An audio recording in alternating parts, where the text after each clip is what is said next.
Do you want to be a part of the CoCo community? Sure, we all do. So join this free weekly live talk show to find out how easy it is to watch at home and learn about your color computer.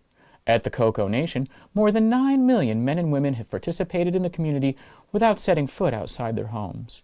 And now at home in your spare time, you can see what's happening, or even join the discussion. Choose from any one of these segments: panel intros, project updates, acquisitions, CoCo thoughts, featured interviews and events, the Game On Challenge, news, Ron's Garage, CoCo commercials, show coverage, panel goodbyes, or you can join one of our extra shows. You can choose from the Game On Challenge Live or CoCo Tech. Join the CoCoNation right now. Click the link for the free information TJB Chris spoke about. Then decide if you want to watch the CoCoNation Live Show, the world's leading live weekly talk show featuring the Tandy Color computer, its siblings, cousins, and redheaded stepchildren. Visit thecoconation.com. There is no obligation and no salesman will visit you. Visit thecoconation.com.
The CoCoNation show is an unscripted, live, and interactive broadcast.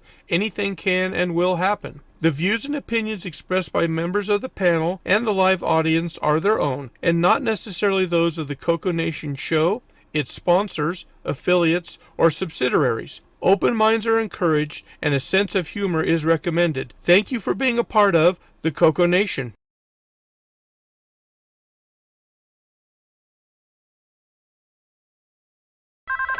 Radio Shack?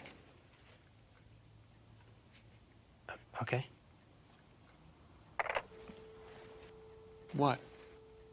The 80s called.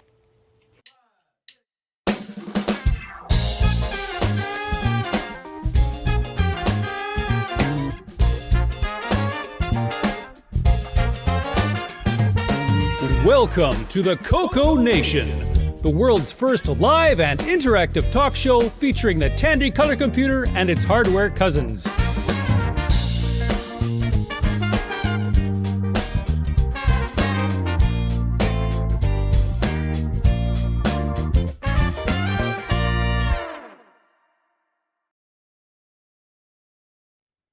Hello, everybody. Welcome to the CocoNation Show, episode 428. Oh, we survived another week. All right. On the panel today, we've got Super Ron Deluxe. Well, it's Ron Super Deluxe, but that's okay. Yeah, Ron Super Deluxe. everybody, welcome. That's okay. You're super. Yeah. So, Came out before the Coco 3 either way. Yeah, what the heck? Yeah, he's super. and next over, yours truly, the button pusher. And we got Henry Gernhardt. Hi, folks. Welcome to the CocoNation. My name's Henry, and today I'm wondering if I'm ever going to get my course from Belgium. Next over, we got Frederick Sigard. Hey, I'm Frederick, Hobbyist. the micro hobbyist, and welcome to Canada. To the CocoNation. Next row, we got Marco. Hey there, glad to be here. Check Canadian content. Okay. Great and sound. Great sound. next up, we have the birthday boy, Rick Euland. Yay. Happy birthday. And he's muted. Too old to be using your voice, huh? Okay, I'm just saying, don't say how many, and we're all good. Okay. Okay. All right. Just wait till we try to sing it later. All right. Them candles are going to be a problem. I'm telling you. Forest fire. Right. Or worse. Next over, we have Sloopy Malibu. Greetings. And for anyone that's interested, Rick is 45 with a large margin of error. Yes, for Excellent. large values Well of placed. 45, exactly. Well placed. Next up, we got Wayne Nut. Hey, good afternoon, everybody. Happy birthday, Rick. And I'm never going to live this down. Not today, at least. Hey, it's only once a year. Yeah, come on. Oh, let's see. Okay, let's see. Okay, next up we have Ken Waters. Yay, more Canadian content, but I'd also like to point out that Frederick is actually Quebec content. Oh, that's true. He's not really Canadian, is he? Similar, but Well, yeah, he's Canadian, but a distinct Canadian. And to broadcast in Quebec, I think we need the Quebec content. Oh, you need the He's a Yeah. Okay, fair enough. Quebec's a separate country. They want to be, I think. I could be wrong. tried. So does Alberta and Saskatchewan from now, from what I understand now. So do we have to subtitle everything in French now? Yep. Otherwise, we don't get the credit. That could actually be helpful. I'm still trying to figure out why you call him a stink Canadian, because he never smelled when I was around him. Can you read between the lines? Let's see. Next up, we got Ken Wilmot. No, And you're and muted. You're muted, no, Ken. Ken, that don't work. You're mute. Yeah, There sorry. we From the capital of Canada, Toronto. Okay, now that's not a true Canadian. I'm sorry, Toronto does not count. I think it does. Everything rotates around Toronto, from what I heard. As It's much like as New York Toronto City. think that they're the center of the universe. Oh, yeah. Just like New York City.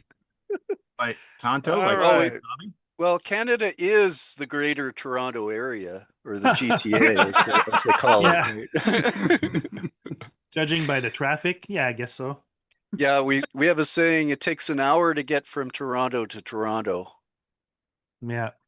That's worse than Boston. Yeah, So many, it's because pretty anywhere bad. in Boston to anywhere in Boston is like 45 minutes.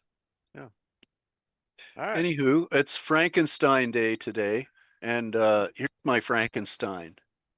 And It's alive.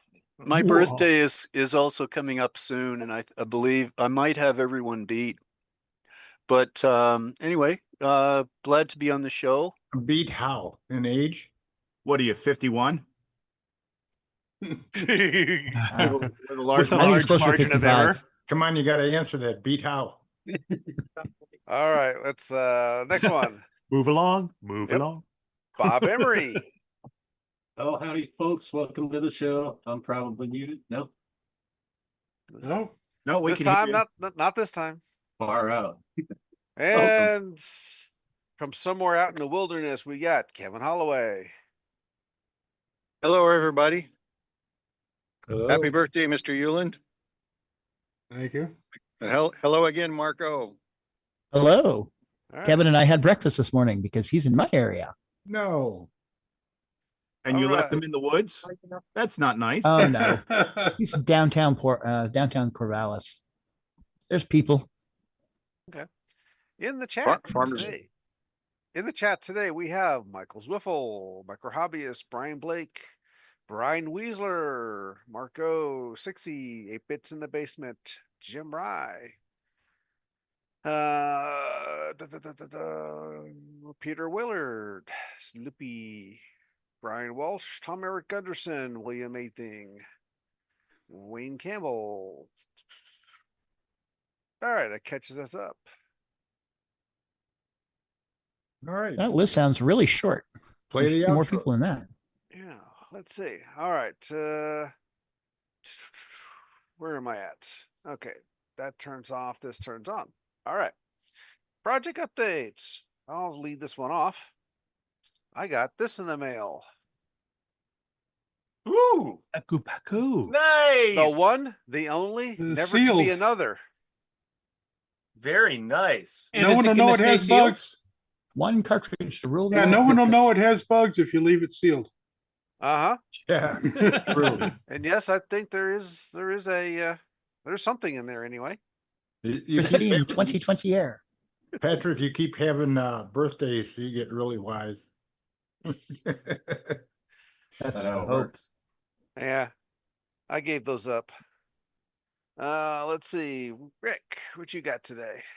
Okay, well, a really short one, I guess. I have a public service announcement to all people who print 3D. Use the name brand glue stick. Otherwise, your 3D project that's supposed to look like this may wake you up in the middle of the night, not only looking like this, Oh, but with a thermal trip overload alarm going off. I was dreaming about an air raid siren, and the air raid siren turned out to be my printer Saying help. doing this. Yes.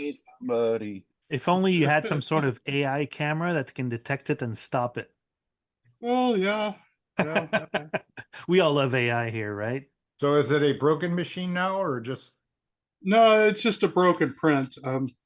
This was supposed to be printing overnight, and instead it printed a couple hours and blew up. And so we have a lot left to go. This is the cover for the electronic book thing. So it makes these little trampolines. So whenever you push one, it'll trip the switch no matter where you push it on the little trampoline shape. So it's a good idea if I could just get it to print out without. But I bought the cheap purple glue stick and it didn't stick. The ends came out. And Peter Willett says he avoids glue stick, uses hairspray. Hairspray. Good old VO5. You have to let it Oh, dry no. first, right? So it's not flammable. Aquanet. Got to use the Aquanet. Aquanet. There you go. Okay, I write it on the soiled part here. Aquanet. So, Rick, Bill A thinks wondering if you're using TPU. TPU. Yeah, the filament is a TPU. Oh. No, it's just we're just going cheap here. It's just a little PLA. Teleportation unit. However, I also think I may need to turn the bed temp down because this is big enough to cover the vast majority of the bed. So it may be running a little hotter than it really wants to. What do you run the bed at? I'd have to look. I haven't changed it in years. Yeah, but I never 'cause I mean- print anything bigger than about this. So Yeah, I maybe run that, you know. I run my bed at 60C and it doesn't give me any trouble whatsoever. Do those printers smell when they're making their stuff? Not until they do this. Yeah. It also depends on the filament, because some of those filaments will off gas when they get past the glass temperature. But you know, if it's starting to smell that bad, then something's running way too hot. Well, is I what it mean, boils down to. printing in the house, I generally stick with the PLA, which is mainly corn. So it's not going to do much to hurt you. If I was going to print something with nicer filaments on a better printer, it would be out in the shop garage somewhere. Made by children of the corn. Well, actually made from actual corn, so you could I thought probably you eat were it. going to say made of actual children. The Oh God! Whoop, whoop, whoop. Yeah, now we're getting. Now we're getting okay. Print me a sandwich. So anyway, I had more, but I'm not going to get into it today because it would just get too complicated for today's show. Okay. So Well, a CoCo couldn't run a printer, could it? Or could it? Not this one. No. I mean, not in. It would take as long to make the program as it takes to print the part, which would just be deadly because this is an 11-hour print if it finishes. Jeez. And I imagine a CoCo would take 11 hours to do a slicing. Yeah. Hey, Henry and Rick, we got some comments. Brian Blake says he runs the first layer at 60 and then drops to 55 on his Cobra Max. And Peter Willard says they tend to smell if you use ABS. Yeah. Yep. Petchy ABS nylon needs lots of ventilation. Yep. Yep. I know. Yeah, I've used PLA and TPU, so you know.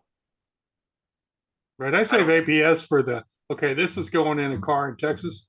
Mm-hmm. Then I'll use ABS. Yeah.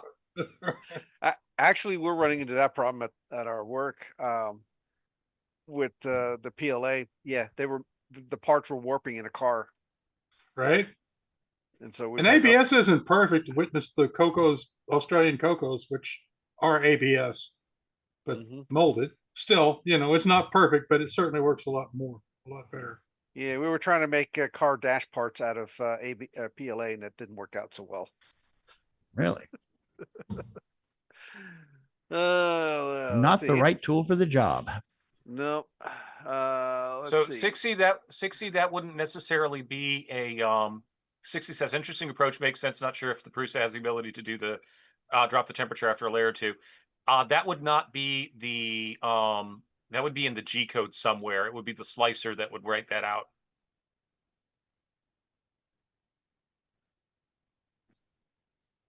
Okay. Any other project updates? I wish. All right, Other Ken. than the fact that I did 2 recordings for my second episode and they all failed. So hours and hours of footage gone. Beautiful. I love it when that happens. So you're just going to do an outtake? A whole 2 hours of outtakes? Sure. Yeah. That's the problem. You have to have the footage to do the outtakes. So, yeah. All right. Let's see. Ken, what you got today? And I'll actually spotlight you. And I'm unmuted.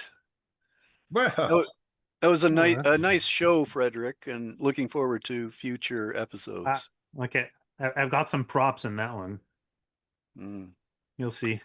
It's fun. I hope it's going to be funnier. So, yeah. So what I've got, I'm playing with my MC10. That's my big thing is MC10 always. I have a CoCo 2 and a CoCo 3 that I'll play with this winter, but no time for it right now. But so I made this little adapter for the MC10. It just that's not the whole thing. So it just it's just tapping into the expansion connector on the back of the MC10 and giving it some flash memory that overrides the internal memory and a serial. So right now it's the reason there's garbage on the screen is because I booted from a monitor program here. The thing's sitting on the back of the MC and it's booting up a monitor program which doesn't initialize the video, so it just sitting there like garbage. And I'll see if I can just share the let's see now. I think this is it here. What is it And going to monitor? can you see that? Yeah. Oh, good. Okay, so See anything? Just you. oh, really? Oh, okay. Wait. We It's see still the your monitor off webcam. to yeah. Oh, is that better? Ah, Oh, there yes. we go. Yeah. Yeah. So I this is KBUG is just my hack of micbug, Motorola's micbug, and throwing on some things that I need. And so it just gives me some very, very simple memory commands and the ability to download machine code directly into the MC without using a lot of roundabout techniques. And so there's nothing much really fancy to demonstrate in this monitor, because it only has 6 commands or something, and they're all very, very basic.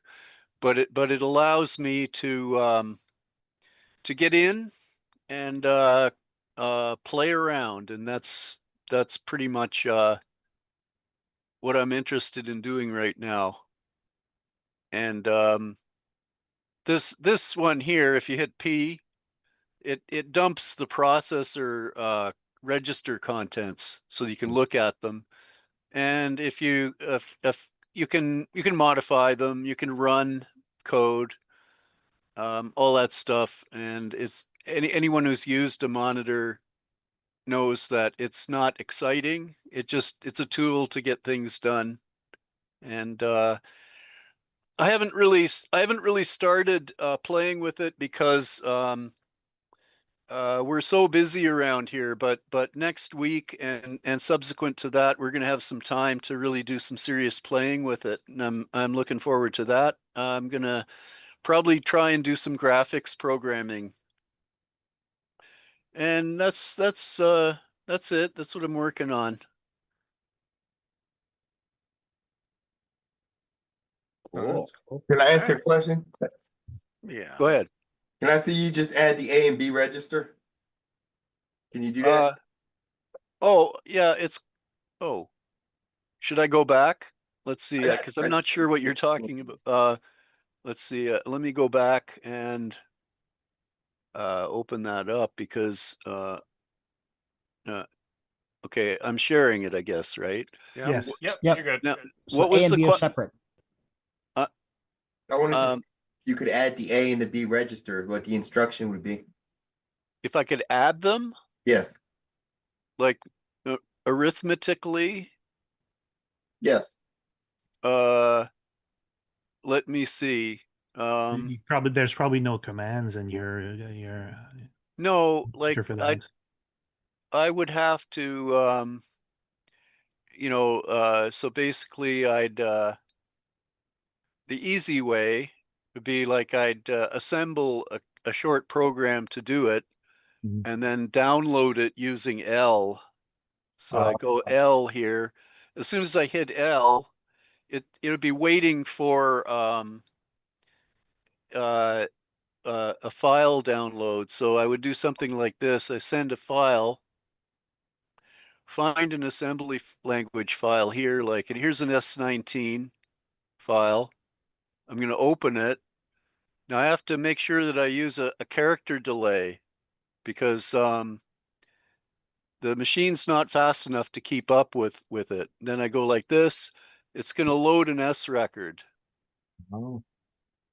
So right now it's loading an S record. Of course, a demonstration failure has set in, and it did something very weird. Of course, the demo gods are always. Yeah, I don't know what exceeded your that input was. buffer. You exceeded your input buffer, and so it went on. So no, I think no, it shouldn't. No, it shouldn't be. The timing is such that there can't really be any overflow, because Okay. in truth, I have no idea why it's done that.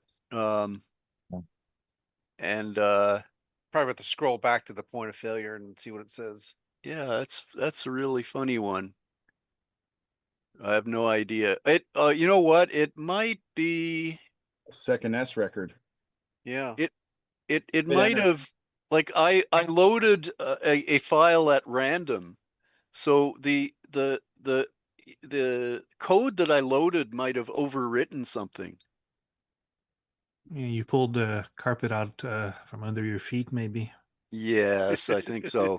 That was a very quick and dirty trick, you know. So, but anyway, that's then if it had worked, then I would be able to let's see now.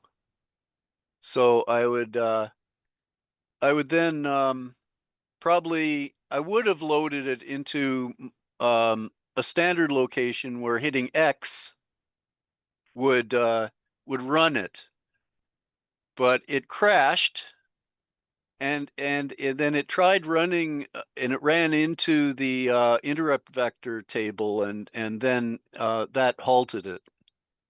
So it says, look, you can't run, you can't do that. Yeah, it says the table is full of a thing that just says tells me about it and halts. So it crashed basically.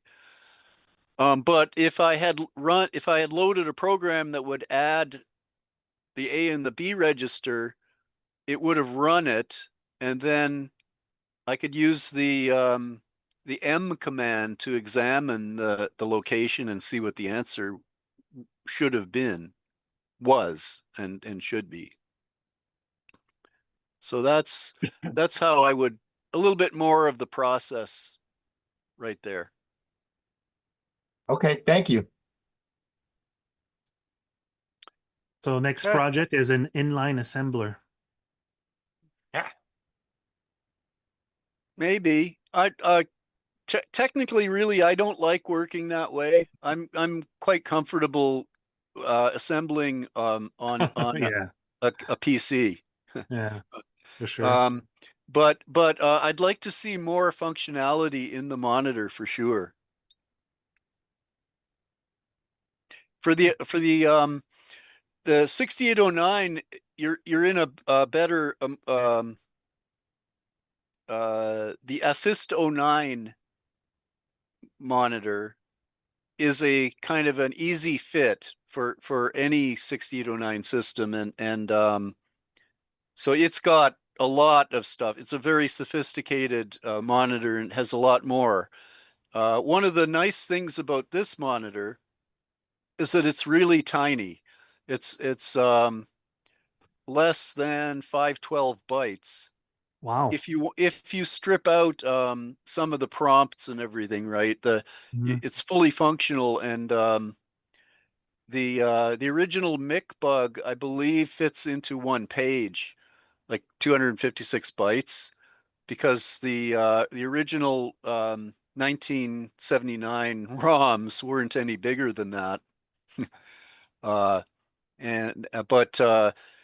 So I have different versions of that monitor, you know, in a minimal, very, very minimal implementation, and then more comfortable, larger ones where I'm not worried about memory.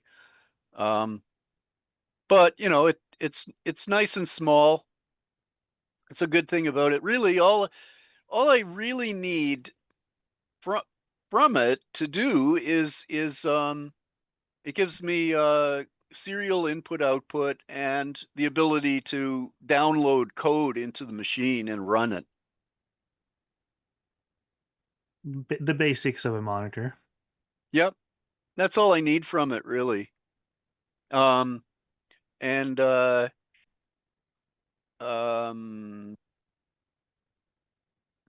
what was it you're asking about? You said it should have another feature. I'm sorry. I guess I think that was about it.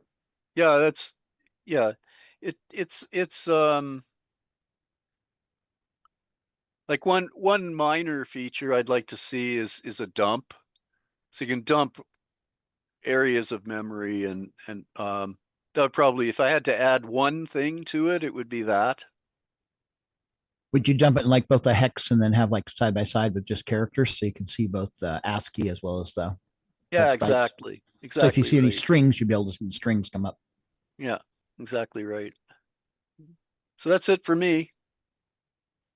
Okay. I think that wraps up the project updates. Do you want to take our commercial break and then jump into some news? Sounds good to me. Okay.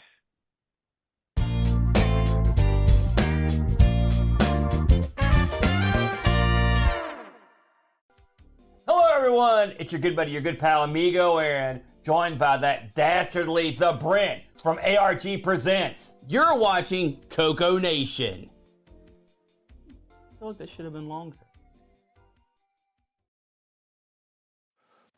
The CocoNation Show would like to thank the following patrons: AC's 8-Bit Zone, Alex Gare, Alan Huffman, Barry Tompkinson, Boysen Tech, Brendan Donnie, Brian Walsh, Brian Weasler, Karen Askham, Coconut Bob, Daddy Burrito, David Ladd, Derek Smithson, Diego BF109, Don Barber, Eric Canales, Frederick Segard, Glenn Hewlett, Graham Wabke, Grant Leedy, Henry Gernhardt, Henry Strickland, Jason Warrens, Jeffrey Drywater, Jim Mullis, Justin Larson, Ken Reichard, Kevin Holloway, Michael Hill, Patrick Euland, Paul Fiscarelli, Paul Shoemaker, R. Allen Murphy, Richard Harding, Rob Inman, Rocky Hill, Steve Bateson, Terry Trapp, TJB Chris, Tom C., Tom Gunderson, Tom S., William Athing. Thank you so much, patrons.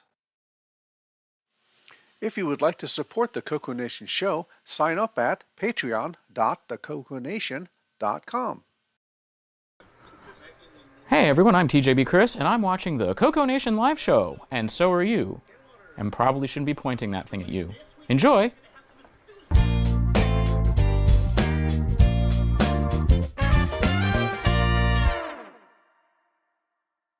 Welcome to everybody's favorite segment, Who's New to Discord?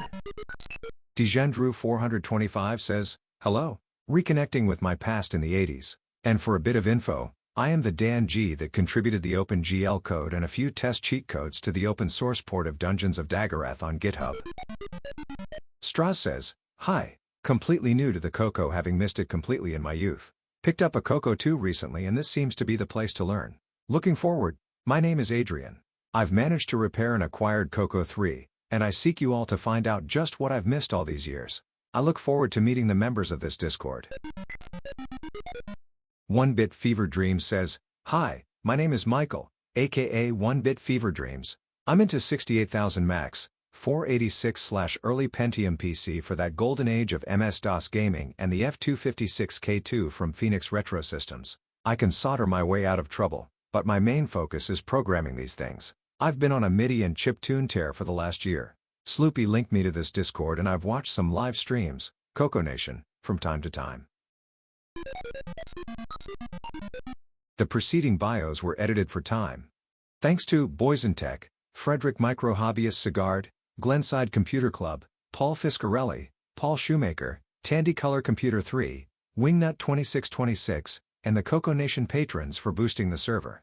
Please consider joining Discord and visiting the welcome section to read these bios in full and see what the community has to offer. Just go to discord.thecoconation.com.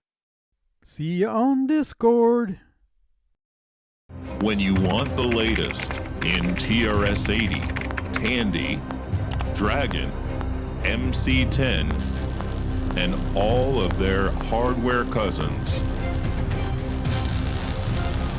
no matter what it takes, or where news breaks, from around the world to your nation. The CocoNation News with L. Curtis Boyle.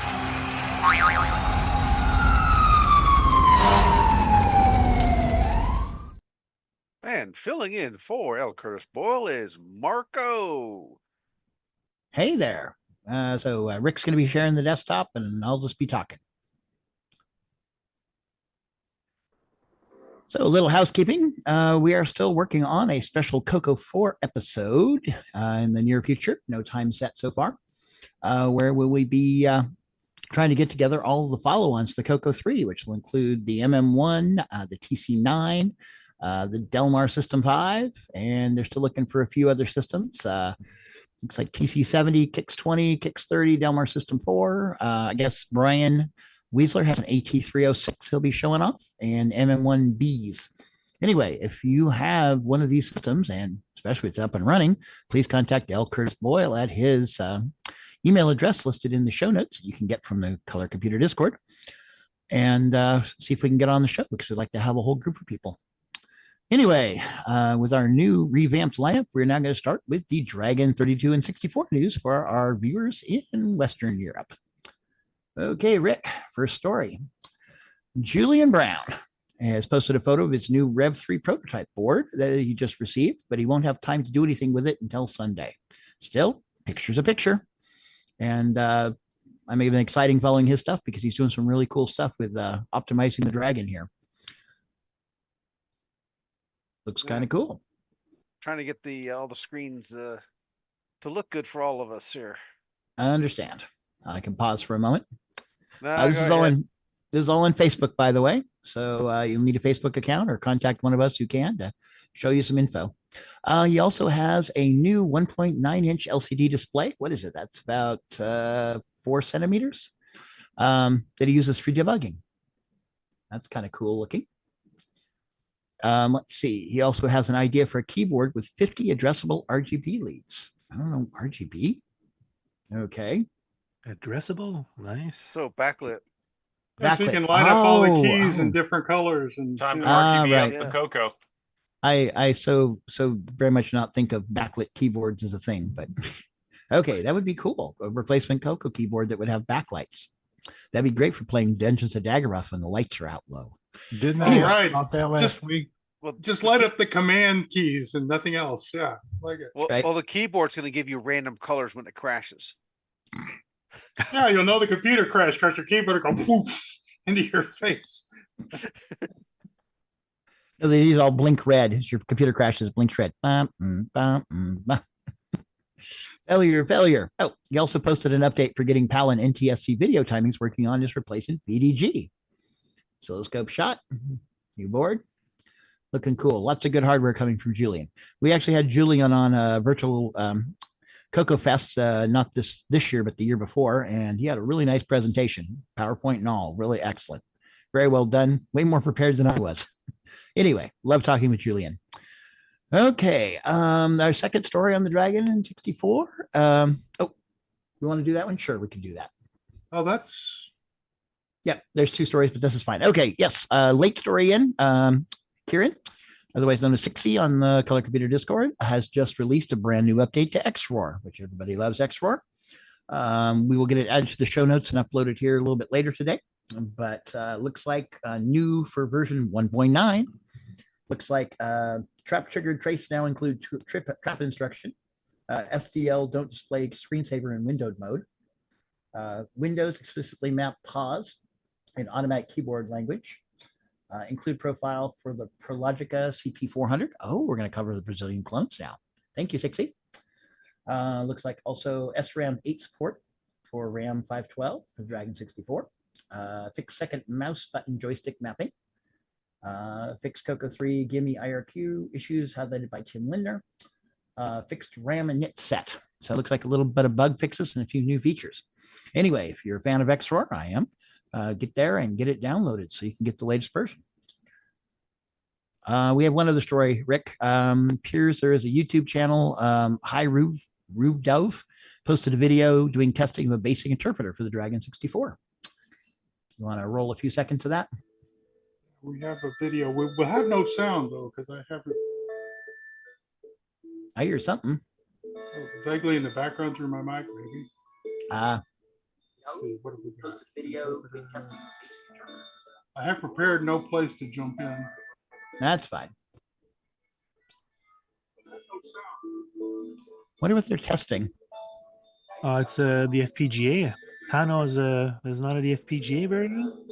Oh, that could be. Doesn't say anything about FPGA here, but maybe it does in the maybe in the video description it does, but that's cool. What about the testing? It's the FPGA. Oh, man. That's because you're playing back everything. It is FPGA. Okay. Okay, well, that's all we have for the Dragon news. So probably should look more into this and see what the guy's doing. The next, is that the right one? Should be that's the wrong one. Brian Blake. Oh, you know what? Oh, sorry. Brian Blake's one is See, this Brian is Blake the problem is with this whole idea is I open all these tabs and now I've got 3 browsers open. And I you don't have know no idea which ones are which. I have which one right now. Brian Blake is, that's not Brian Blake. I will do this differently in the future. That's all. You can grab the picture from the CoCo Discord, but Brian Blake did a basically a case, 2 blog posts on his Tandy TRS-80 website. It has a cooler for the TDP 100. And it actually includes an STL file so people can make it themselves if they have a 3D printer, which it sounds like a lot of you do. And then the other 3D case is for the MIDI board that's go for retro mix. So is that the cooler there? Revisiting cooler. Yep. Okay. Revisiting the cooler. Yep. So get the show notes from the Color Computer Discord under the news stories, and you'll be able to get the link to go directly to Brian's site and basically look at his story and get the STL files. Do you have the JPEG that's in the news notes that shows the case? I do not have the local file. Okay. You can download it from the Discord, but there's the final cooler, which was the second link in that story. Sorry. Gotcha. Cool. Our TDP 100 is pretty notorious for overheating, or at least running warm. Looks like a major misprint. Looks like a cooling tower for something. Exactly. Nuclear power plant. Exactly. It's like you'll see a little steam come out of it. I was thinking distilling pot, but okay, distilling. Yeah, sure. There we go. There we go. Here's some accurate, photo accurate pictures. Just put some corn mash in it. Oh, it's a Venturi. I wonder if it screams. Oh, so that you can put the nitrous in the nitrous 09. What'd be funny is they make these little modules for model trains that are steam trains that generate like steam. They put a little oil in it, mount it in there, and run it. And so as it runs, little steam comes out of the smoke comes out of your computer. Yeah, the amount of smoke depends on how busy the CPU is. Exactly. Oh, that cooler is a little more than you would think because it has a squirrel cage. Nice. It's like one of those power supply ones goes inside your computers. Actual blower, not just a little fan kind of squirming along there. Looks like a nice addition to anybody's color computer. Of course, you know, mine I run with the lid off, so I'd have nowhere to mount that. Well, right. I've got the ACCCS here, the Advanced Color Computer Cooling System. Check Brian's comments. Check Brian's comments. Yeah, it's noisy. Brian says, Lord, not that one. The final cooler is the best one. Yeah, but you need to lead up. Thank you, Brian. We tried this. Oh, you wanted me to do it right now? Oh. Come here. Okay. The second story we have here is this one? Dave Bernazzani. Yeah, I think it's Bernazzani. He basically did the CoCo 1, 2, and Dragon 3464 and MC10 emulators for the Nintendo DS. Made a post on the CoCo Facebook group about his discovery of the actual text colors the VDG supports. Like many, he assumed it was either black or green or black or orangish, rather than just dark green and dark red that the VGD actually does. Anyway, Facebook post, some information. He also releases the latest MC10 emulator for the DS, listing all of its hardware and software support, which includes some more modern ones. There is also a GitHub that you can download all this stuff from. Again, you'll find it in the show notes on the Color Computer Discord. I posted a link how to join that earlier. Okay. Has anybody tried this on their DS? I don't have a DS to do any of this on, or the additional hardware. I think 8 Bits in the Basement has one. I think. Anybody else? Nope. Okay. Next story. Guillaume. Yep. Guillaume Major. He runs the Color Computer Archive. Also did a port of Sierra Online AGD engine games for the CoCo 3. He has announced an updated CocoSDC image, where he now has the CoCo 3 programs moved into a separate folder, making it easier to find CoCo 3 specific programs and not accidentally trying to launch them on a non-CoCo 3. Anyway, Facebook link. If you go to the Color Computer Archive, you're going to search for the disks and find the CocoSDC image. A lot of people, when they first get the SDC, this is a really good thing to start with because all those things are organized and arranged, and you get a whole lot of stuff to start messing with. Makes it really easy to get into trying all the games out that are available. Okay, moving along. Story number 4. This is going to be added to the upcoming event list as well, but panel regular Henry III pointed out that the first official Latin VCF is happening in 2026. It's VCF LATAM 2026 will be April 24th through the 26th in Bahia Blanca, Argentina. It's right near the Atlantic Ocean. There's a Spanish, cry for me. There is a Spanish website that you can go to, and there's a translated English one too from Google. A lot of browsers will also do it inline if you request it. So it's nice to see another VCF someplace else, and now this is in the Southern Hemisphere. It will be fall by that time down there, because it'll be our spring up here.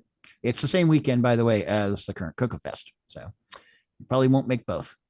Anyway, it's good to see another one, and who knows, we might see some of our Brazilian friends down there with their CP400 systems showing off the CoCo love and CP400. Anyway, moving along, Rick. Andrew Ayers posted a zip file in the CoCo Facebook group that has an updated version of his Frackland graphics demo with updated notes and a PDF of the original creative computing article that inspired it. Is there any examples of the graphics there? If you scroll down, Rick? Nope. No, nothing. Okay. No comments, no, nothing. Somebody's have to grab that and run it and see what we get. I assume Frackland is going to be fractals, which is always cool. Anyway, not much to see here. But anyway, moving along. Brian Wiesler found an interesting keyboard adapted to the CoCo, available on eBay earlier this week. It's a Model 4P keyboard. If you remember, the Model 4P is the portable Model 4, so it was luggable at least. Anyway, it's interesting that somebody adapted it for the CoCo, and looks like they made an external one. That's kind of nice. Nice advantages to having an external keyboard. Those were a pain in the butt to work on. The Model 4Ps? Yeah, I can imagine everything's crammed into them. I know the Commodore SX64 is like it's like a Chinese, puzzles, like take all the stuff out. All right, let's take this desktop PC and cram it in a little box. Yep. Short little wires in it. Smaller. Yep. Short little wires. Yep. Because weight and cost. Next story. Brian Klingman posted a video on YouTube showing him running an updated version of the microcore labels MCL 6809 running on a CoCo 3 with Nitrous 9. Really? So what is the MCL 6809? Is this a FPGA? It's a back recording USB on a TC. It's a microcontroller.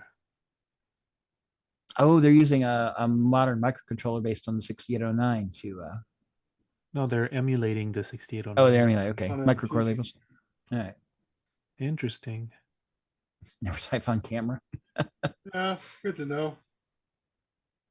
Mega reads are not bad. There we go. That's cool.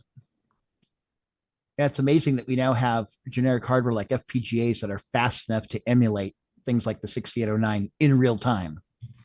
Yeah. It's like, that's how far we've come. And yeah, you just crank the clock speed up if you want it to be faster. I want my 6809 to run at 89 megahertz. Okay. Sorry. And the last story. Jason Vectrix shows off his CoCo cartridge collection on YouTube. Looks like we got quite a few of them. Those look like Nintendo over there. We'll skip past that part. There's more CoCo stuff. Oh no, look, there's VIC-20. We're ruined. Oh no. Uh-oh. Ruined. Yep. Block off the right It's half all of that screen. bad. Oh, it's got the program catalog.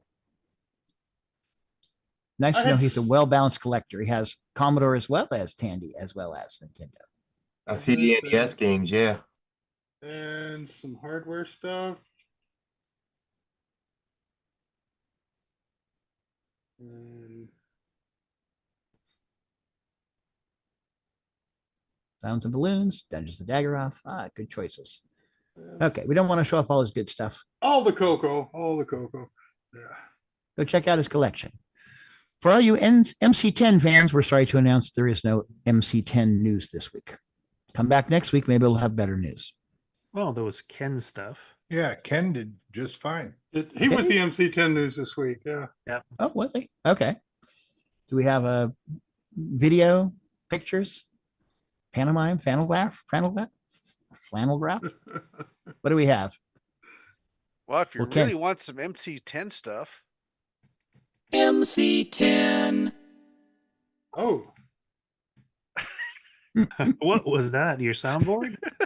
a Some blast snippet we from the had. past. Some snippet from a long time ago. There is some MC10 news later in the Game On news. So do we want to do that for now, or do we want to jump over to the Game On challenge results? Oh, that means I gotta get out of my chair. I'm asking you. Where do you want to go?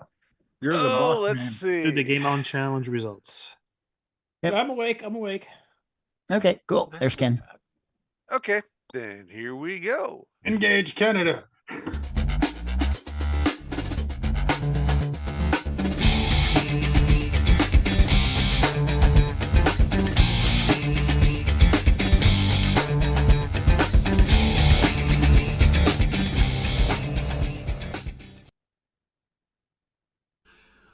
Welcome everybody to the CoCoNation Game On Challenge of the Week results video. This week we played Space Ambush. We had a total of 14 players. We had Marco with 4,330. I'm MarcB last. with 8,290. Congratulations. Frederick with 13,040. I'm Ed not Rhodes, last. Yay. 16,450. Neither am I. Mike Zweifel, 17,040. Coconut Bob, 17,320. Brian Blake, 17,380. Henry III, 17,460. Seventh place. Jim Rye, 22,530. Canadian Retro Things, 23,190. Uh-huh. Doug Ooh, V4 big score. 23,810. Shenley, 28,580. Dr. Ted, 210,400. Oh my gee. And this week's number one score, you get with a that surprise score? upset, Tasman with 687,450. Thanks everybody that played. We'll see you again next week. I didn't even make 1%. And the CoCoNation salutes Tasman. Salute! And So as a quick reminder to the panel, during the high score challenge video, our mics are hot. Yeah, well, we fixed that. nobody wants to No. actually just listen to me. I mean, Oh, it's come better on. if there's No a little bit of cussing, chatter going on in the farting, back. spitting, what? So we still haven't fixed that? It's actually, it I was don't think- intentional, so we it can was make On comments. intentional. purpose. Oh. Comments. This is a hot show. Pretty much all the rest of the time, no. So Brian as, Blake said everyone over oh. 30,000 was cheating. as both Tasman and Dr. Ted were saying that once you get into the groove of the game, you can basically More of the play same. forever. And it's interesting that Dr. Ted, that was a screenshot he took shortly before he decided he wanted to take a break and hit the pause button before realizing there's no pause button, and he reset his computer. Oh. Oh. But yeah, he said he was bored of it, so he wasn't going to try again. And, Maybe we should put for a pause. We could actually put a line on the halt signal. Of the There you go. A true pause. Yep. Yeah. Here's a And, mod for your CoCo. Tasman did say that the game around 220,000, around 440,000, and so on, kind of resets itself and gets slower again. So it kind of reaches a maximum speed and then just slows back down Its to delay variable probably rolls over and gets back down to the beginning level of play. So all in all, not a bad Galaga clone, I guess. Yeah. But yeah, like for the really good players, once you figure it out, you can play forever, which happens with a lot of these older games. But I discovered that my joystick works a whole lot better when I have it in the standard mode instead of the high res mode. And also when you hold it the right side up. Yeah.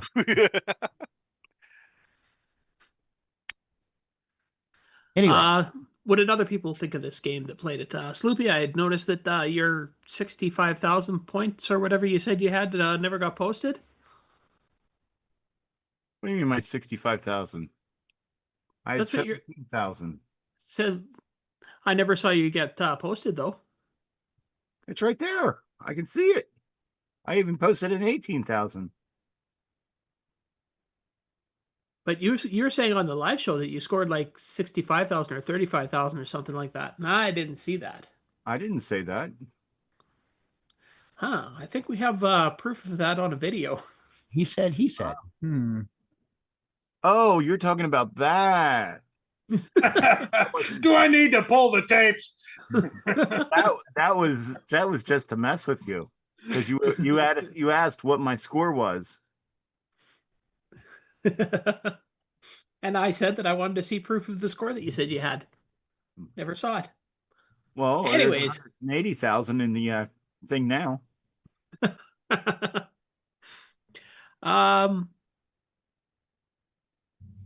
So Brian Blake says that his keyboard in VCC kind of sucked, but it was a fun game overall. Hey, Rick.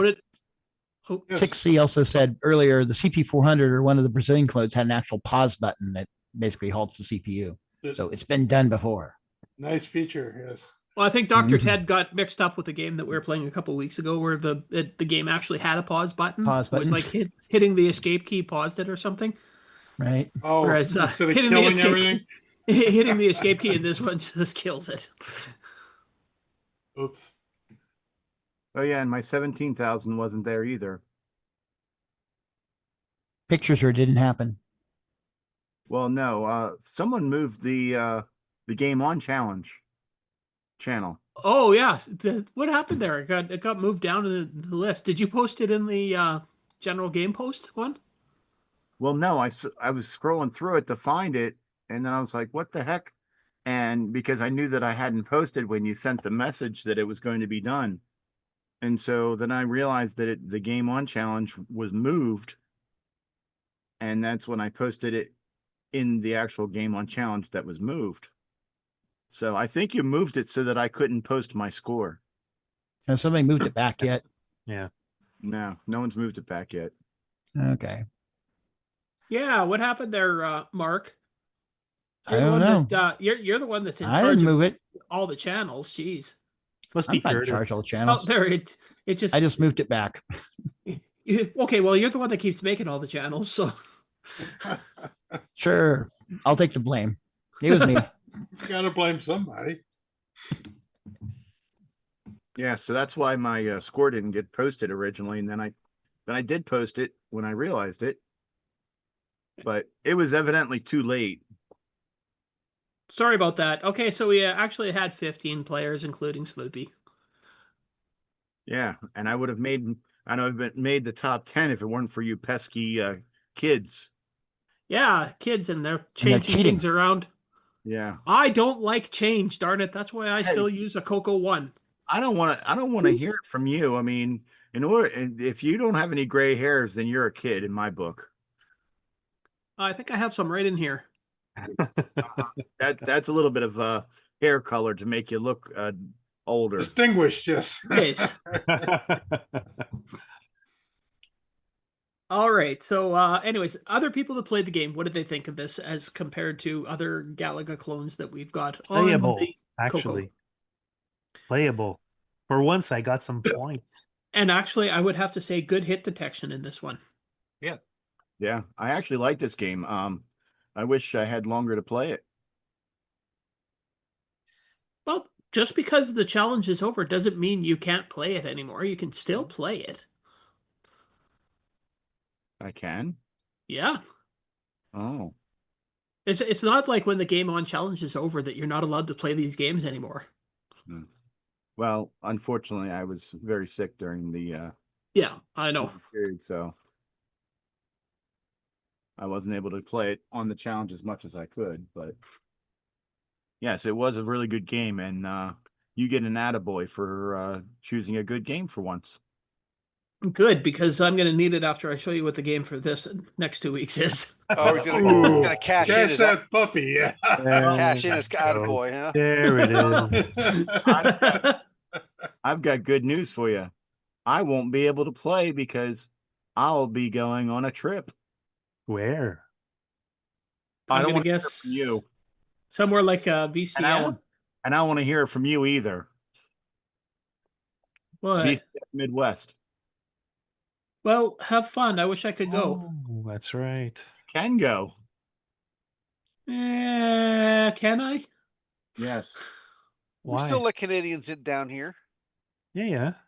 Yeah, you might. We even let him back out sometimes. Sometimes you don't, though. That's the problem. Sometimes they expedite them leaving. Or sometimes it's they like to hold them for 4 or 5 months or so before they let them go. But you're not illegal, theoretically. Theoretically. Yeah. But anyway, we won't get into that. So yeah, really a good playable game. So I do recommend it as one that probably you won't play for a long time, because once you get really good at it, it's unfortunately, I think, as was it Dr. Ted or Tasman said, it's one of those, once you've seen the first screen, you've seen all the screens games. It would have been nice if they varied the bad guys in it a little bit or something. Or even had like maybe a different formation or... And the other game that we played was Time Patrol. Now, I did read that a couple of people seem to be having some problems with it not saving your scores on MAME, is it, I think? But mine on the Coco 3 kept crashing, so I don't think it likes my hardware. Might not like the Coco 3. It's also got a 6309. It's also got the Gimme Z. So yeah, there's a lot of things. There's a lot of things that could be a problem there. I know it's I have heard it's a little bit of a touchy game. I was hoping Curtis would be here. He probably knows more about it than I do about that. But one thing about it compared to the original Time Pilot, this one has a lot of screens. Like of anybody I know that's played it, nobody's ever made it past level 9, I believe, and the bad guys keep consistently changing into different things as you go. So even Dr. Ted?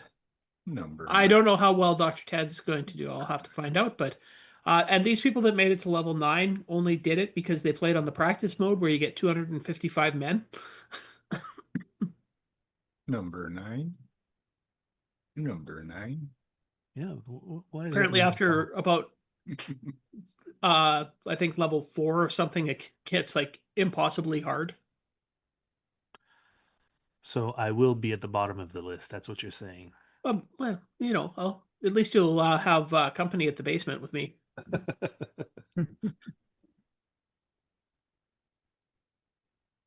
But yeah, so people that have played this game, what do they think of it comparatively to... I don't think we do have kind of other Time Pilot games, but not really. Time Pilot was one of those games that I found fun when I was a kid, and I still find it fun today. It's easy to play and it's easy to blow things up, which makes me happy. And one of the things about this game is it does have rapid fire, so just hold the fire button down because that's the best way to actually hit anything. No penalty for overshooting, huh? No penalty for overshooting, and you cannot kill your little parachuter guys. So, and they're extra points. So, no matter how many times you try to shoot them, believe me, I've tried. Yeah. Does anybody have anything they want to say about that game, or shall we move on to the live Game On challenge video? Yes. Yes, you have something to say, or yes, we should move on? Yes, we should move on. Okay. All right. Sloopy, did you want to talk about the live show? I guess so, if I have to. So here we have 7 players. Really, we have 7 players. Yeah, we do actually have 7 players. Yep. I know for a while Marco was showing 2 screens. So I was. That was me. Else. Oh, that was Frederick. That was okay. Frederick. Yeah. Yeah. I forgot to unshare when I put the live video feed. Yeah, we had 8 players. 7.5 at least. And it gave us opportunity to fix the Twitch problem. Mm-hmm.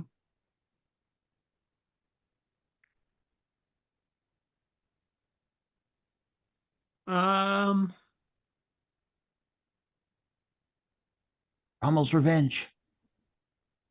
Yeah, we got Rommel's Revenge going there. We got Hero going.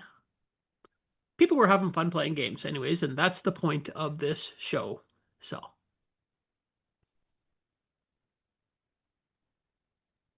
I think most of us were trying to get a score for Space Ambush, so. Yep. And I was ambushed by my cat, too. Of course. My cat said, enough time with that. Now you have to pay attention to me. Yes. Yeah, we had a great showing of people and various games played. We had a lot of people playing the game that was ending, which means that it was pretty popular. Mm-hmm. So. And most people didn't lose interest in it during the show. So. Yeah, that's true. Yeah. So it's pretty popular. Good thing. It's a good game. I'm so proud of me for choosing it. Yes, we're proud of you so much that we're going to extend your contract for another 2 weeks. Yay! Do I get a bump in pay too? Like 75%? 13.2% increase in pay. Okay, I'll take it. 0. But you got to work the whole quarter, though. Yes. But you got to start working a full 40 hours a week. None of this 39.8 stuff. Okay, I guess I can add in another 0.2 hours of playing video games. Don't hurt yourself. It's tough, but somebody has to do it. I know the risk for RSIs is great, but you can do it. So, but yeah, we had 7. I think we might have had 8 at one point total, just with people coming and going. Well, we also had MarcB there, but he was streaming, so he wasn't playing a game. Yeah, I think he was probably streaming and sleeping in the background. Yeah, I mean, why would he go and do something silly like that? One thing we did do during this show is actually solve our Twitch problem that we were having last week. Yes, that's a good thing. So it was live on the air that we were solving it. So if you want to see what we did, you can go back and watch this show. I probably missed a lot of good words, didn't I? Yes. A lot of waffles and pancakes. Yeah, and there were some muffins and biscuits and I think 2 poutines. And a few poutines also. Poutines. Now, am I correct that poutine is effectively the Canadian equivalent of chili cheese fries for the United States? More in Quebec than the rest of the Canada. I thought it was more gravy than Yeah, there's no chili. Ew. Well, no, it's the same thing. Here you get chili cheese fries if you want potatoes with a lot of crap on them. And there you get poutine. Okay.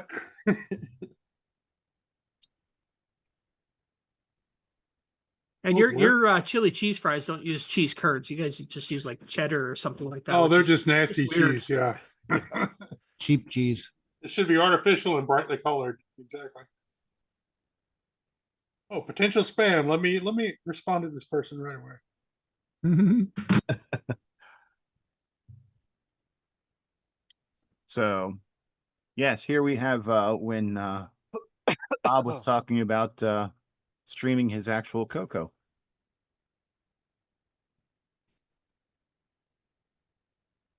Which I hope to be able to do one day. So not only can you come to the show to play games, you can also learn some tech stuff. Yeah. Because we're willing to help you with anything. Even your math homework. Whoa, whoa, whoa, whoa. Not certainly, not anything. Not anything. I like the enter key finder on this laptop. So. Yeah, those stickers were on there when it was given to me, and I love them. There's like a big donut on the enter key.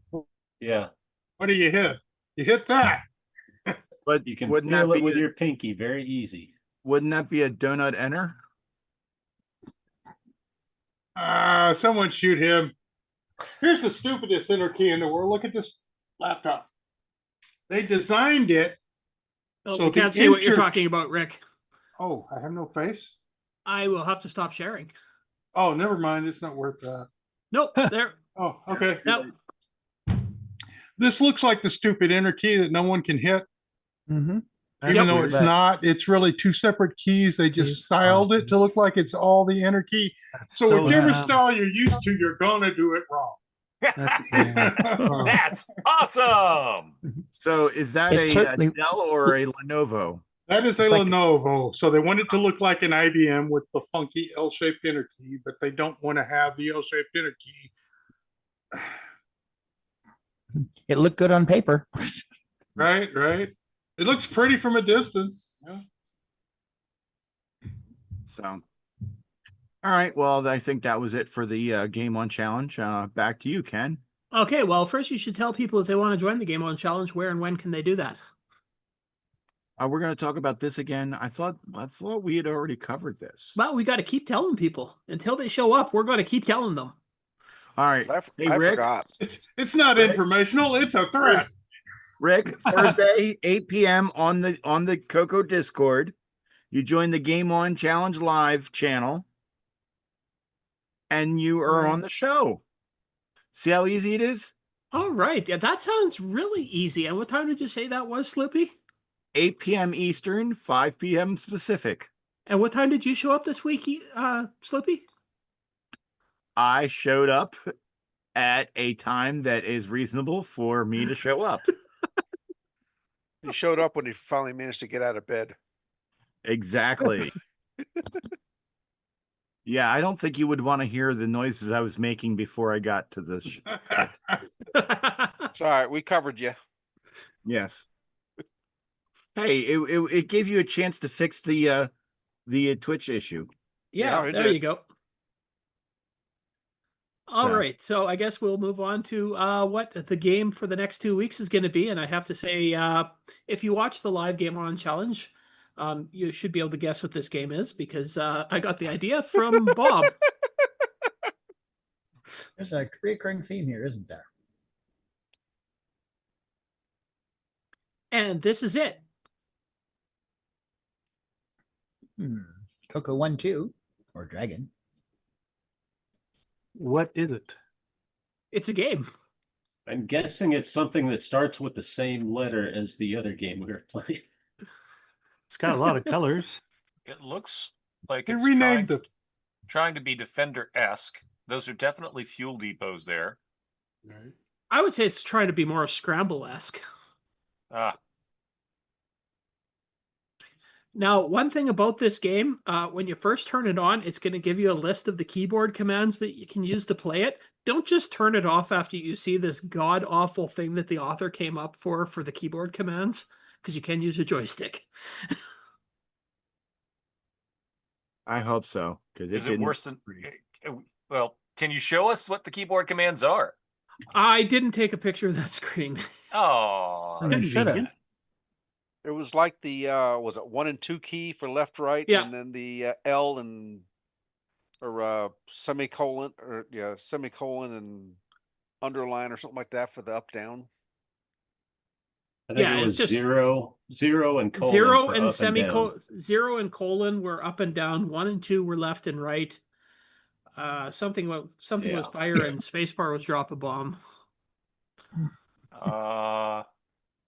Yeah, that's about like makes sense. No, it doesn't. Well, at least you got to use 2 hands. Anyways, it's Tube-Way Army, which is basically a scramble clone. And if you're using the joystick, your fire button on the joystick fires, and the spacebar still drop a bomb. And it's one of those ones where you have to blow up fuel depots to get fuel. So that's logical. Yep. Well, because physics, the fuel explodes and it flies up into the air into your ship. Yeah, some of it's going to be fumes, vaporized, basically, and fills that. Yeah, all the fumes fill up your gas tank. That's where aerial refueling came from. Well, last week we have helicopters in space, so come on. Huh? On helicopters in space. Time Patrol. Time Patrol. There's helicopters in space. So right. And there's also parachuters falling through space. So and there's prop planes in space. Because physics. Because lack of physics. If you've ever watched Doctor Who, then you know how they did that. Police box in space? Sure. No, he took up some World War One dogfighting planes up into space. Oh, Spitfires. Spitfires, yeah. Oh, yeah. That's World War II. Yeah. Or World War II, sorry.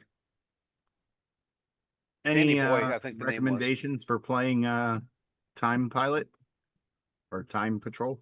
Oh, yeah, just make sure you hold the fire button down because things can slip between your bullets, and so you got to just spread the bullets out all over the place and hope to hit stuff. And the parachute guys, what are those anyway? They're your guys. You're trying to save them. Okay, you get points for them, or? Yes, you do. Okay. But everything else, shoot those things. Yeah. And it doesn't matter. You can shoot the parachute guys. They don't die. You can just pick them up. They just go between your bullets. Yeah. They're dancing in the air. Symbol. It doesn't, the graphics aren't good enough to show it, but in reality, they're dancing around the bullets. So you can't hit them. Cool. So Wayne Campbell wants to know what key sequence produces an underscore on the CoCo. Is there one? There is one. It's not an OS9 underscore. control minus is an underscore, but it's not an underscore. It's like a back arrow, and I can't recall. You can do an underscore in Nitrous 9. Yeah, but like on a standard, on your regular like HTB DOS, and where you're just using the VDG stuff, it's not an underscore in the VDG ski. It's like a back arrow. If you're trying to type one in like with an H print, you can't do it that way. Maybe with a character string, but when I was trying to put one in a remark in my program, I had to do it with like I had to peek into the memory and poke a certain memory location to change it from a tilde to an underscore. And then I changed my email address to not have any more underscores. Oh, when means under OS 9. Oh, okay. Never mind. So I think. Yeah, OS 9's using OS 9 on the 3, right? Yeah, so it's control minus is an underscore. Yeah, Makes shift sense. down. It's shift down arrow in ECB, in Color Basic and ECB, and Oh, cool. it's not an underscore. It's actually a left arrow. Printable character. And, yep, and that's actually mapped to the same ASCII value as an underscore. Cross machine compatible. Hey, I was looking at the manual here for Tube-Way Army. And this is very, very interesting. This is it was designed, at least this version, for Tandy Corporation in the West Midlands. So it's for the British UK Tandies, this game. That's interesting because most of the games like that are done for the Dragon, not for Tandy.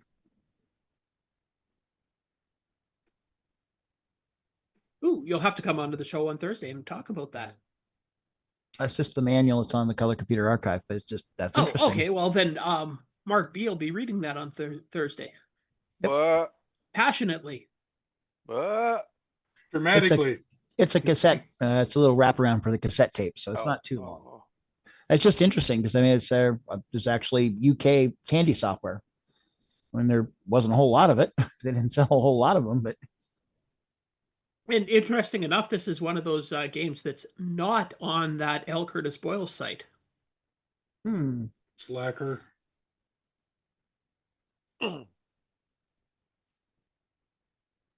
Well, that's all I have to say about the Game On Challenge. So shall we get into some gaming news? Yes, I'm ready. You ready, Rick? Sure.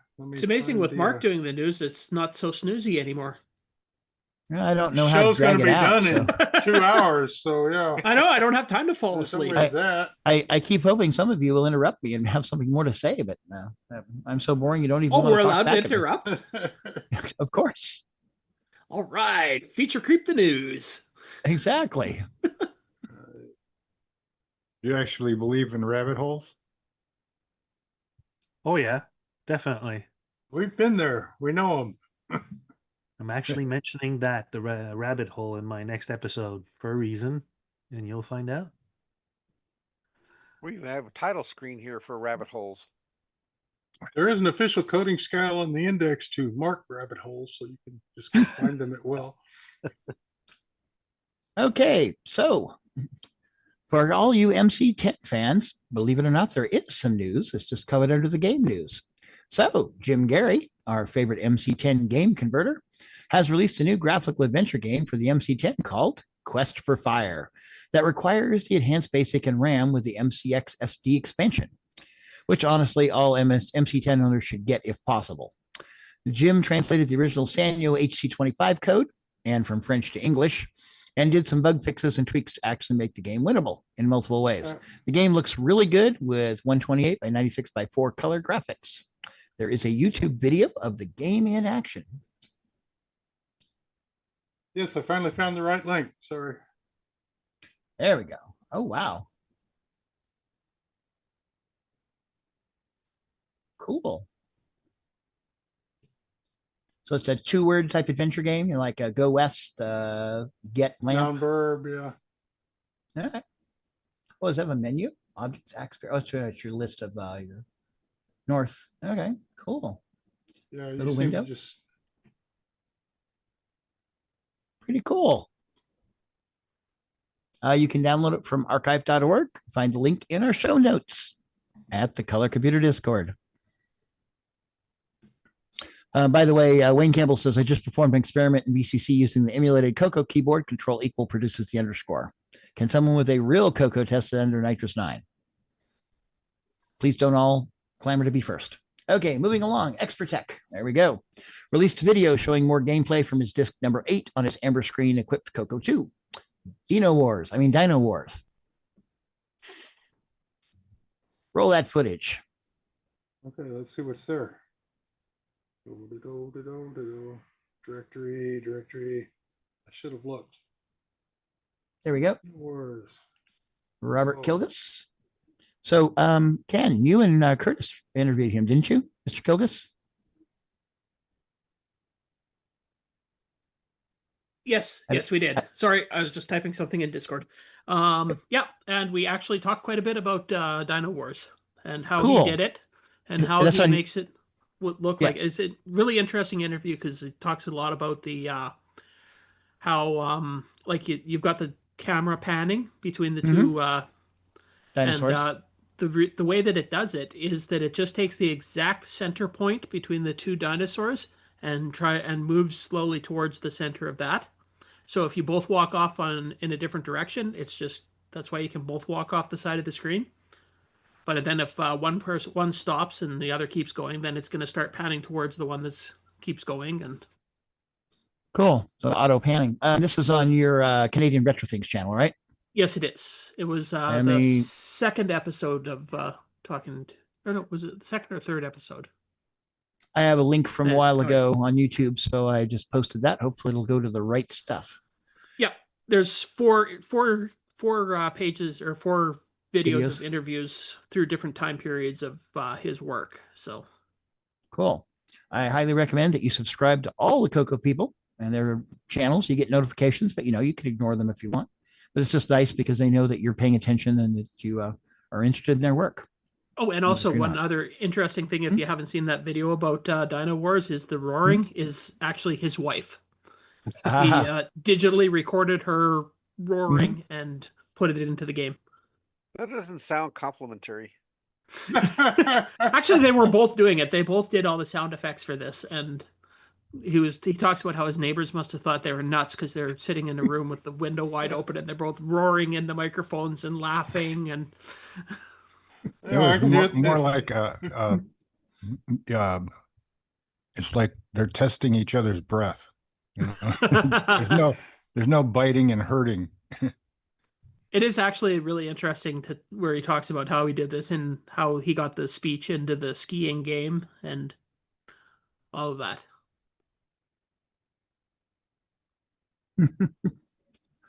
Amazing what people did back then to get stuff. I've heard from a few people at the Roaring and Dino Wars is kind of cool, something they weren't expecting. Mm-hmm. Okay, and Expertech has. Go ahead. I was gonna say it sounds great, and It this does. is still a game that, like, a lot of people think it's like a childish game, but honestly, if you put this in front of a kid nowadays, they love it. They love the roaring. They love the dinosaurs. Again, please subscribe to these people's channels. Show them that we're paying attention. Also, Expertech has one other, which is Galactic Attack. And let's find some game. There's got to be a game in here somewhere. There we go. This looks like the game we were playing earlier this week. I see a lot of same motions there. It seems to move a little faster, though. Anyway, please go watch their videos so they get some views. Ready to move along there, Patrick? I would if I hadn't lost my cursor. There. There's a Gotcha. cursor. Now I can So, kill this. our very own Ron Deluxe Delvaux is a guest on Spriteworks' latest teaser for their upcoming MC10 game, along with TJ Ferreira. Roll that footage. We have no sound, unfortunately, so an interview is not gonna. That's okay. We're just going to skip through, see a little bit of Here. stuff. Faces. Yep. Taken We out of want you to go. context. That's We a want little you to go scary. watch these yourself. Make sure that their view count goes up. I'll tell you, the packaging for these games this guy does are fantastic. It's like, wow. Yeah, I remember Feelies back in the old days. Like an Infocom game would come with all kinds Yep. of extra Yep. that you could look at and play with while the stupid disc was loading. Basically. Anyway. Okay, and the last story we only have 4 this week, is Attempts, a gaming channel by LRU, posted another high score attempt, this time with the dragon game Monsters by Softtech. Oh, it's like an arcade game of some sort. It reminds me of something. I'm not sure what. MacBan. Yeah, didn't Nick Marentes make a game like this? Didn't anybody? Everybody? Doesn't everybody? I Yeah, do like the exactly. top down with feet. That's kind of a cool. I like the pass-throughs on the tops and bottom as well as the sides. Yeah, it'd be fun difference, but yeah. And as usual, please go subscribe to these people's channels and watch their videos so they get the user count. And that is all the Game On news we have this fine week. It's been kind of slow this summer, but that's okay. So the only other thing I have, MarcB, is the upcoming conventions, trade shows, and other things that people might be interested in attending. Okay, and we can see how many conflicts we got. Yeah, we'll see how many conflicts, because there are a bunch. Right. Okay. Okay. Ah, go away. There. Sorry. So the first one coming up is VCF Midwest, which is basically in Schaumburg, Illinois, really close to where CocoFest is. It's believed to be the largest retro show in America right now. It's coming right up on September 13th, 14th. What was that? Weeks. Yep. Schaumburg Convention Center in Schaumburg, Illinois, strangely enough. This year is the 20th anniversary of this show. There's a lot of collaboration between CocoFest and VCF Midwest. Expect a lot of Coco and Glenside people at the show. They do, and it's still free admission. Says hotel booking is open. I assume they're probably about booked out at this point. But anyway, we have the link to their website in the show notes at the Coco Color Computer Discord. Please join us and answer the questions so you can get on and talk with the rest of us when we're not here doing this live show. This same weekend, there'll be another one, Retro World Expo, held September 13th, 14th at the Connecticut Convention Center in Hartford, Connecticut. Tickets and vendor applications aren't quite ready yet. I would hope they're certainly done by this point. It's going to be gaming oriented, which includes tournaments and things like wrestling. That should be interesting. So video games, computers, and wrestling all in one weekend. Anyway, coming right up 2 weeks. So now's the time to think about it and get there. Coming up a little bit later, September 26th through the 28th at the Courtyard by Marriott, Springfield in Springfield, Ohio, is Tandy Assembly. This is the Tandy show for all Tandy computers, including the CoCo and all the other models. Note, if you attended CocoFest this year, bring your badge because you will get free entrance into the show. So don't forget it. Note number 2, Peter Satinsky will issue an update on May 13th. All tables are officially sold out. Anyway, I think there is a list of exhibitors if you click on the link. Anyway, coming up right after that is going to be the Portland Gaming Expo, which runs from October 17th through the 19th at the Oregon Convention Center in Portland, Oregon, which is pretty close to where I am, about an hour and a half. This is definitely gaming oriented, a lot of stuff going on. Timbo and AJ have been there in the past for the table, challenging people to play various CoCo games, but it'll be all kinds of gaming, arcades and everything. So looks kind of cool. I haven't made it there yet, but I really probably should. It's not that far away from me. Okay, moving along is Brazilian Retro SC, general retro show in Brazil. And there will be lots of CoCo and CoCo clones present there, all our friends with the CP400s and stuff. This is November 15th, coming right up in Florianópolis, SC, Brazil. Florianópolis. It's in a little island off the coast, so Atlantic Ocean. There is a native, it says Spanish, but you know, they speak Portuguese in Brazil. Right? Portuguese. Yep. Very funny too. There's like 23 million people in Portugal and there's 230 million in Brazil. So yes, Brazilian Portuguese outweighs real Portuguese by a long ways. Anyway, Google Translate, of course, to see what's going on. And they would love to have somebody come down there and visit them sometime. If you can schedule a vacation to Brazil in the next couple of months, might be where you'd want to go and when to go. Okay, moving right along, have Frederick help with this one, is Canada's own VCF in Montreal, January 25th and 26th of 2026. It's going to be held at the Royal Military College outside of Montreal.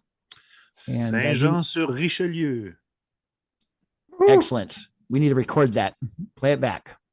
Anyway, they're officially on the VCFed.org website, and it's going to be very cool. And fortunately, I won't make it. And hopefully, Frederick will make it if he's not out of the country. Maybe. Yeah, there's that too. There's that too. But hopefully, somebody will show up and it'll be cool. Yep. Okay.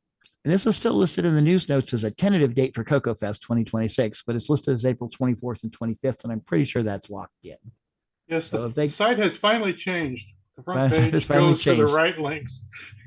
Gotcha. I guess it's official now. When are the tables going to be ready? Usually right at the beginning of the year is when they kick that off. It's either like January 1 or February 1 is when the tables registration is available. Okay. So I believe the code is already up, though, for the hotel reservations. Oh, yeah? Okay. Yes.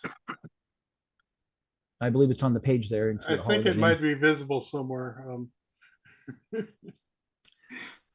Anyway, we'll try to keep you informed once we know more. Go to the Glenside site. Look for yourself. And also, new show mentioned last week, same weekend, is going to be a Latin American VCF, which is going to take place April 24th to 26th. This is going to be is it Bahia Blanco in Argentina. And so there is a VCF website for it that you'll need to translate from. They speak Spanish in Argentina. So anyway, that'll be cool too. It's nice seeing more VCF shows around the world because there are old classic computers in all these countries. Anyway, that should be the final event we have so far. If you have any other events coming up, even if they're just little one-day get-togethers like they do occasionally in Manitoba, Canada, get them on here so we can get them noted. We can get some notice out there to people. Maybe they'll show up. I do have events grow. Have one thing that I sent to Curtis, but he didn't get it into the news, I guess. Ooh. I did mention last week that tentatively I was going to be doing a table at the Thunder Bay Comic-Con. Yes, that's right. And I remember mentioning that. I am pretty much confirmed now that on September 21st, I will be with the Thunder Bay Retro Computer Club doing a display at the Comic-Con. So excellent. So that's the Sunday. All day we'll be there. And make sure we get that in the notes. I plan on doing some Tandy stuff there. So because there's just not enough Tandy representation around here. And I needed to add. Go ahead. With a name like ThunderCon, you gotta go. Yeah. Thunder Bay Comic-Con. ThunderCon. I'll be re-uploading this week's show notes because I'm adding the XROAR link in there, and I also corrected the local one here to me date. I will add the Thunder Bay Comic-Con on there too. So. Oh, okay. And hopefully Curtis will update all his stuff next week. Excellent. Excellent. I think we're done, MarcB. Wakey. Okay. Oh, wow. Really? Yeah, what do we do with the rest of the day? That was only Brian an hour Blake, and a half. Brian Blake said, doesn't everyone's wife sound like a monster bent on world domination or destruction? It's just the thought of saying, honey, I think you should do the dinosaur roar. I'm sure that went well one night. Yes. That was a conversation. Okay, that's everything I think that's on the list for this week. All right. You know, we've only got to stretch this out for another hour and a half. So. By the way, Henry, when you mentioned, you wanted to build some sort of logic analyzer, well, that's exactly what I'm doing with this. Nice. For my next show. So, yeah. With that octopus? Yeah. So what is it? There's 2 more to do, and I'm done. Oh, you're using Arduino Mega, right? Yeah. 25 something, 2540, 25. 2560, I think. I forget. Yeah, 2560. That's right. Yeah. I have a couple of those Megas that I bought. There was a guy at VCF West in 2019 that had daughter boards, and he had one for like the 6502, and he had like an Apple One emulator that would run on it. Mm-hmm. And then he also had one for the 8080 and the RCA 1820. And it's like all those really old classic systems. You put the CPU on a daughter board and then put it on the Mega, and then you could actually run the thing. Yeah. So you should be able to do that on a Uno, just on a smaller scale, couldn't you? Not really. I mean, the thing is, you need I/O. Right there's like 40 pins, and I need to test my CPLDs at the same time, so it's not going to do it. Okay. The Mega's got quite a lot of I/O, so I think that's why they chose them for that. Yeah, I was thinking something more like maybe just doing 8 bits or something. Anyway. Okay, you can make me smaller now. Oh yeah. No, we like looking at you. I like leaving you stuck up there for a long time. They have a pill for that. Come on, Vanna White it. Alrighty, well, let me find the right button here. Over there, and over already. Yeah, looks that way. This concludes another episode of the CoCoNation, the world's leading live interactive talk show featuring the Tandy Color Computer. For all things the CoCoNation, visit us on the web at thecoconation.com. We'd love to hear from you. Send feedback, suggestions, even segments via email to show@thecoconation.com. The Coco Nation Show would not exist without the community and its cast and crew. The Coco Nation theme song, copyright 2022, D. Bruce Moore. Mixed, mastered, and produced by D. Bruce Moore. The Coco Nation is over. Join us on the Coco Discord server. Coco forever. Now you're just old. Yeah.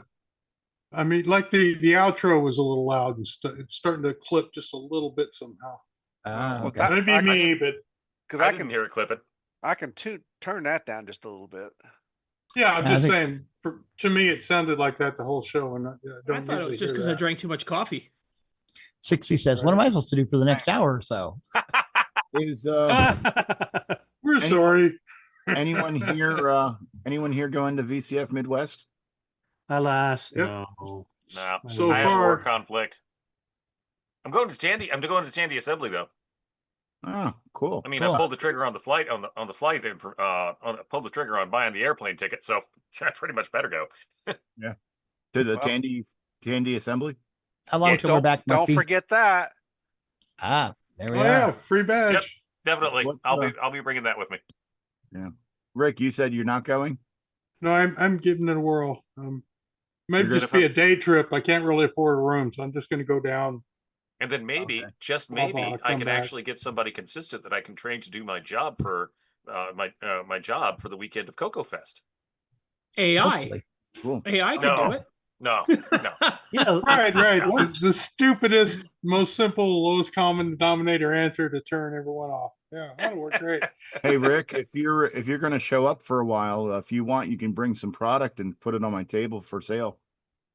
Oh, cool. I will pack a bag. That'll help pay the gas money and stuff. Nice. Yeah. Thanks, man. Any product, no problem. So Okay. yeah, I will have a table. There, Jason put me over with the old Macintosh people. So Old? What are you talking about old? The contradiction or something. Like the 68K Mac people. Well, actually, as Jason calls it, the blue scuzzy army. Ah. Right. So, Cool. I'll come harass you there. That'll be fun. what about harass? We're still on the air. Oh, yeah, okay. Okay. Who are we Till harassing? next week. Bye, everybody.